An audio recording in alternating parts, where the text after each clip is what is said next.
Hello friends, mercury based blood pressure monitoring device यानी कि जिसको क्लिनिक में डॉक्टर यूज़ करते हैं, जिसमें मर्क्यूरी भरा होता है और मैनुअल बीपी मेजरमेंट जिससे करते हैं, वो ब्लड प्रेशर मॉनिटरिंग डिवाइस क्या अच्छा है? क्या वो रिकमेंडेड है?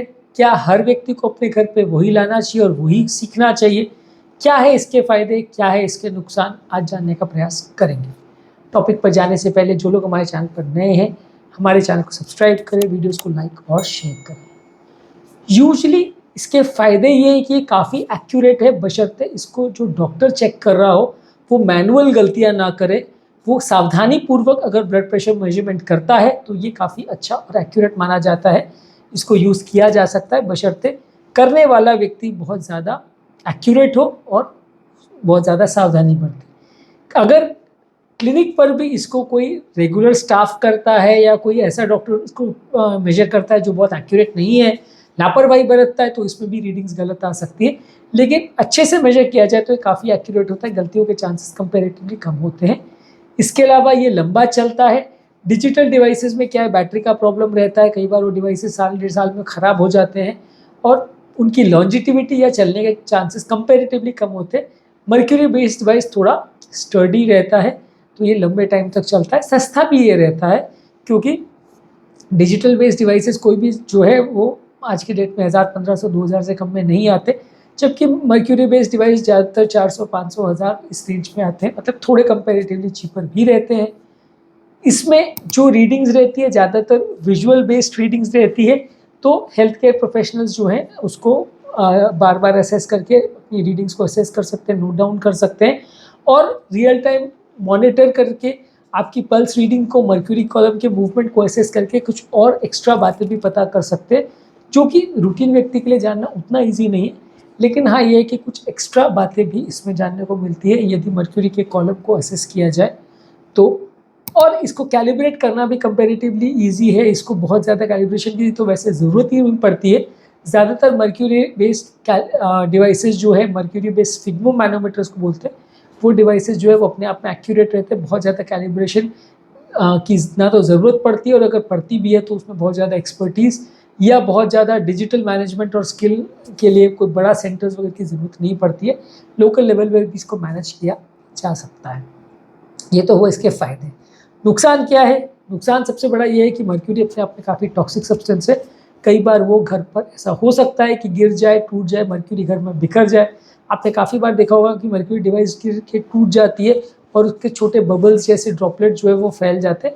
ये बबल्स देखने और खेलने में तो काफ़ी ईजी और अच्छे लगते हैं, लेकिन ये काफ़ी टॉक्सिक होते हैं।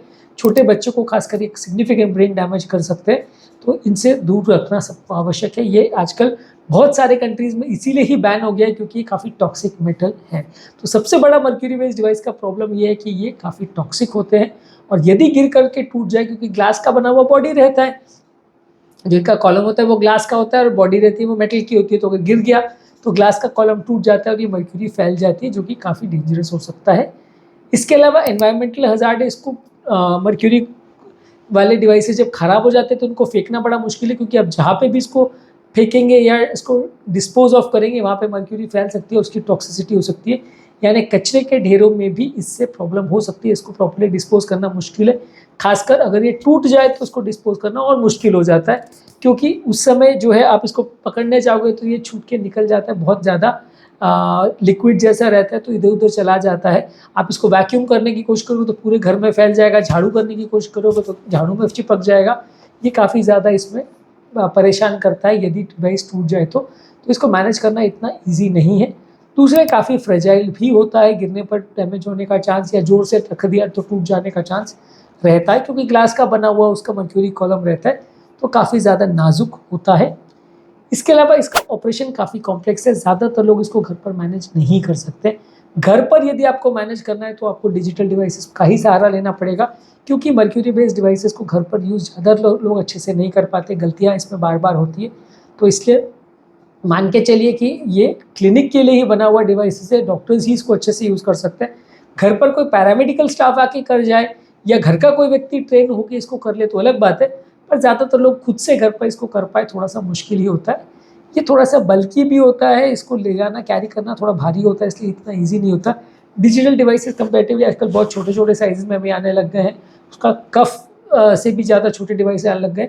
अदरवाइज़ बीपी बेस्ड डिवाइसेस काफ़ी बड़े और बल्कि होते हैं और उसमें कफ को भरना और काफ़ी भारी होते हैं, कैरी करना सब जगह ईज़ी नहीं होता।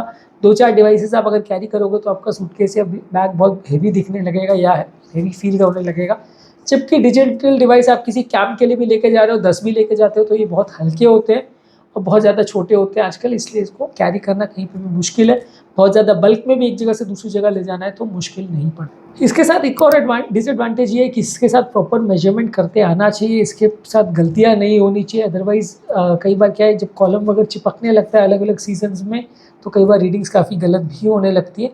तो मर्क्यूरी बेस्ड डिवाइस हमेशा आपको एक्यूरेट ही रीडिंग देगा, हर मौसम में ऐसा ज़रूरी नहीं है।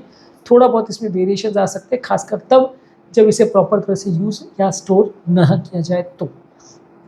इसके अलावा आपको जो सबसे इम्पोर्टेंट चीज़ अवेयर होने की आवश्यकता है वो है इसकी सेफ्टी कंसर्न। ये पूरी तरह से सेफ़ नहीं है।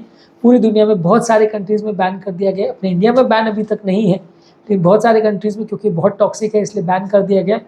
बहुत सावधानी पूर्वक ही इसका हैंडल करना चाहिए, बच्चों के हाथ में बिल्कुल नहीं देना चाहिए क्योंकि ये बहुत ज़्यादा प्रॉब्लमैटिक है। और यदि इसमें कोई मेंटेनेंस वगैरह की आवश्यकता है तो जहाँ पे रजिस्टर्ड इनके जो आउटलेट्स है, जहाँ पे इनको प्रॉपर मैनेज और मेंटेन किया जाता है वहीं पर इनको दे। घर पर इनको छेड़छाड़ करके ठीक करने की या रिपेयर करने की कोशिश मत करिए क्योंकि मर्क्यूरी के फैलने का रिस्क काफ़ी होता है। ज़्यादातर सब जगह लोग डिजिटल डिवाइस या एंड्रॉयड डिवाइसेस ही यूज़ करते हैं। एक डिजिटल मैनुअल टाइप डिवाइस भी आता है जिसमें दोनों चीज़ों का कॉम्बिनेशन होता है, यानी उसमें मर्क्यूरी नहीं होता है, खाली उसमें एंड्रॉयड डिवाइस होता है। इसमें उठाने कॉलम भरने का और नीचे आने का तरीका बिल्कुल वही होता है जैसा कि स्फिग्मोमैनोमीटर में होता है, लेकिन वो मर्क्यूरी होने के बदले वो एनोरॉइड होता है, यानी वो डिजिटल कॉलम रहता है जो ऊपर नीचे होता है, उसकी बेसिस पे जज किया जा सकता है बीपी कितना है। ये कंपैरेटिवली काफ़ी जगह लोग यूज़ करने लगे हैं। ये पूरी तरह डिजिटल नहीं होता। पूरी तरह डिजिटल में तो ये कि आपने बांध दिया और वो अपने आप ही डायरेक्ट डिजिटल रीडिंग दे देता है। ये वैसा होता है कि इसमें काम स्फिग्मोमैनोमीटर जैसा ही होगा, लेकिन आपको मर्क्यूरी के बदले जो है एक एयर कॉलम जैसा दिखेगा, एक काला कलर की लाइन दिखेगी और इससे आप मेजर करते हैं। इसको एनोरॉइड डिवाइसेस बोलते हैं। ये काफ़ी जगह आजकल यूज़ होने लगा। ये थोड़ा दिखने में भी ज़्यादा अच्छा दिखता है, ज़्यादा लेटेस्ट और सोफिस्टिकेटेड भी होता है और ज़्यादा सेफ भी होता है, तो काफ़ी जगह इसको आजकल प्रयोग किया जाने लगा है क्लिनिक्स पर। आज के टॉपिक में हमने बात करी mercury based BP monitoring devices के बारे में। इसके अलावा हम एक सेपरेट वीडियो कर रहे हैं जिसमें हम डिजिटल डिवाइसेस पर बात करेंगे और एक और सेपरेट वीडियो करेंगे जिसमें डिजिटल वर्सेस मर्क्यूरी के कंपैरेटिव एनालिसिस पर बात करेंगे। तो उम्मीद करूँगा कि आप ये दोनों वीडियोस को भी चेकआउट करेंगे, इससे आपको कुछ और नई बातें जानने को मिलेगी। जो लोग हमारे चैनल पर नए हैं उन्हें रिक्वेस्ट करूँगा कि चैनल को सब्सक्राइब करें, वीडियोस को लाइक और शेयर